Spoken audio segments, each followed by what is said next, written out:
If you own a property in an HOA, which stands for Homeowners Association, you know violations can turn into fines and fines can go up really quickly.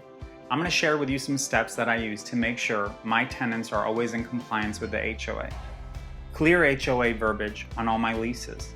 Every lease that I have with a tenant clearly states that that tenant lives in a HOA community and they have to follow the rules and regulations of that HOA. If they don't, they're responsible for those fines.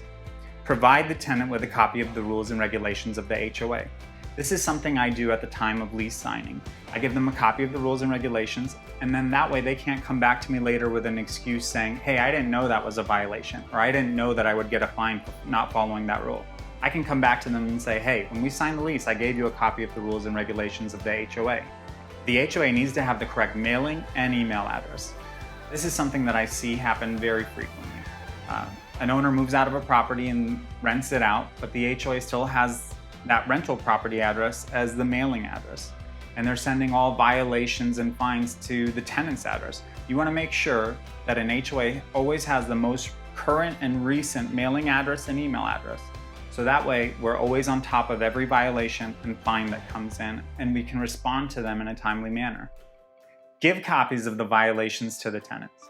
When you receive a violation from the Homeowners Association, you want to make sure that you give a copy of that to the tenant right away. A lot of times, for example, if you have a weed violation, the HOA is going to give you 30 days to correct it. You don't want to give that copy to the tenant just a few days before that violation needs to be corrected. You want to give it to them right when you get it. That way we can make sure that it's being addressed in a timely manner. Communicate with the HOA. When you receive a violation on your property, let them know you've received it and let them know what you're doing to make sure it's resolved. An example of that can be a weed violation. Let them know, hey, I've got the violation and I've sent my landscaper out there. They're going to take care of it. And as soon as they do, I'll send you photos letting you know that it's been resolved. Confirm your violation is closed with the HOA. This is a really important step. It's not okay just to resolve the violation. You want to make sure that the HOA knows it's been resolved and they've closed the violation.